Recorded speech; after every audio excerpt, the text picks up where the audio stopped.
तो इंटरनेट के सबसे बड़े क्रिएटर्स में से एक हैं मिस्टर बीस्ट। और उन्होंने एक ऐसा चैलेंज लिया जिसके बारे में सोचना भी मुश्किल है। 1000 जानवरों को बचाना। ये सिर्फ एक वीडियो बनाने की बात नहीं थी, ये अपने आप में एक बहुत बहुत बड़ा और मुश्किल मिशन था। तो चलिए आज इसी को डीकंस्ट्रक्ट करते हैं और समझते हैं कि आखिर उन्होंने ये सब किया कैसे। 1000। ये नंबर सुनने में शायद आसान लगे, पर यह सिर्फ एक नंबर नहीं है। ये एक बहुत बड़ा, एक जबरदस्त लक्ष्य था। और यही वो मिशन था जिसे मिस्टर बीस्ट की टीम ने ठाना था कि वो पूरा करके रहेंगे।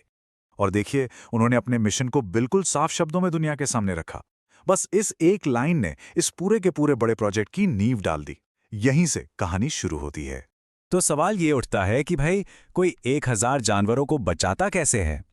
जाहिर है ये कोई बच्चों का खेल तो था नहीं। इसके पीछे एक प्रॉपर सोची समझी प्लानिंग थी। चलिए एक एक करके उन 4 मेन स्ट्रैटेजीज पर नजर डालते हैं जो उन्होंने इस्तेमाल की। और पता है, मिशन की शुरुआत हुई सीधे एक्शन के साथ। कोई धीमा स्टार्ट नहीं। सबसे पहला केस ही इतना मुश्किल था। एक शेर जिसके दांत में एक ऐसा इन्फेक्शन था जो उसकी जान ले सकता था। ये एक बहुत ही हाई स्टेक्स ऑपरेशन था और इसने सही मायनों में पूरे प्रोजेक्ट का टोन सेट कर दिया।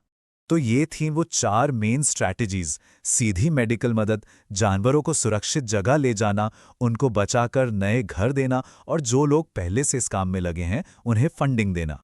तो सबसे पहले बात करते हैं सीधी मेडिकल मदद की। इसका सीधा सा मतलब था उन जानवरों तक फौरन पहुंचना जिन्हें तुरंत इलाज की जरूरत थी। ऐसी सिचुएशन जहां एक एक मिनट कीमती होता है।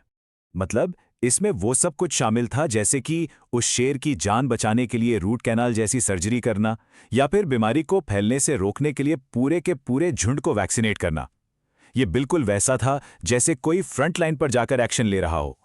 और ये मदद कितनी जरूरी थी, इसका अंदाजा इस बात से लगाइए। एक एक्सपर्ट ने बताया कि कुछ बीमारियां तो जिराफ के लिए 100% जानलेवा होती हैं।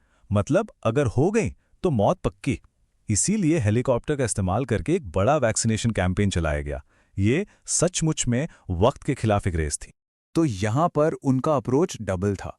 एक तरफ तो एक शेर पर की गई एक मुश्किल पर्सनल सर्जरी, और दूसरी तरफ 70 जिराफों के लिए एक बड़े लेवल पर वैक्सीनेशन। दोनों ही तरीके जानवरों की जान बचाने के लिए बहुत जरूरी थे। अच्छा, अब आते हैं दूसरी स्ट्रैटेजी पर, जो थी जानवरों को सेफ जगहों पर शिफ्ट करना। क्योंकि कभी-कभी सबसे अच्छी मदद यही होती है कि आप उन्हें खतरे वाली जगह से उठाकर कहीं और ले जाएं। और इस स्ट्रैटेजी का इस्तेमाल अलग-अलग तरह के खतरों से निपटने के लिए किया गया। जैसे एक तरफ गैंडों को बचाया जा रहा था उनके अपने ही बाड़े के अंदर की लड़ाइयों से, तो वहीं दूसरी तरफ यूक्रेन के शेरों को एक असली युद्ध के खतरे से बाहर निकाला जा रहा था। और ये जो गैंडों को बचाने का प्रोसेस था, ये भी कोई आसान काम नहीं था। सोचिए, पहले हेलीकॉप्टर से उन्हें ढूंढना, फिर सेफ तरीके से बेहोश करना, फिर उन पर एंटी पोचिंग यानी शिकारियों से बचाने वाली ट्रैकिंग टेक्नोलॉजी लगाना, और फिर जाकर उन्हें एक नए और सुरक्षित इलाके में छोड़ना। काफी लंबा प्रोसेस था। फिर एक और मजेदार कहानी है स्टॉम्पी द ईमू की। अब ये ईमू घोड़ों के साथ रहता था और शायद खुद को भी घोड़ा ही समझने लगा था। इसकी वजह से खतरा ये था कि कहीं वो घोड़ों के पैरों के नीचे आकर कुचल ना जाए। तो उसकी सेफ्टी के लिए एक बिल्कुल नया खास बाड़ा बनाया गया। चलिए अब बात करते हैं तीसरी स्ट्रैटेजी की, जिसका फोकस था पालतू जानवरों पर। मतलब ऐसे जानवर जिन्हें शेल्टर्स या नीलामियों से बचाकर उन्हें एक परमानेंट प्यार करने वाला घर देना। और शेल्टर्स में रहने वाले कुत्तों को बचाने का काम कितना जरूरी है, ये कम नहीं आंका जा सकता। जरा ये आंकड़ा देखिए, ये दिखाता है कि असलियत कितनी भयानक है। और यही वजह है कि 100 कुत्तों को एक साथ घर दिलाना इतना इतना जरूरी था। तो उन्होंने कई तरह के जानवरों की मदद की और हर किसी की ज़रूरतें अलग थी। जैसे शेल्टर के कुत्तों के लिए एक अडॉप्शन इवेंट रखा, तो वहीं छोटे घोड़ों को नीलामी से बचाया। मतलब हर जानवर के सिचुएशन के हिसाब से एक अलग सॉल्यूशन निकाला गया। और पता है, उन्होंने उन जानवरों पर खास ध्यान दिया जिन्हें सबसे ज्यादा जरूरत थी। जैसे 10 साल का ब्लू, एक बड़ा कुत्ता। ऐसे जानवरों को अक्सर शेल्टर्स में कोई नहीं अपनाता, उन्हें नजरअंदाज कर दिया जाता है। पर उसे भी एक नया मौका मिला, और यही बात इस पूरे मिशन की असल भावना को दिखाती है।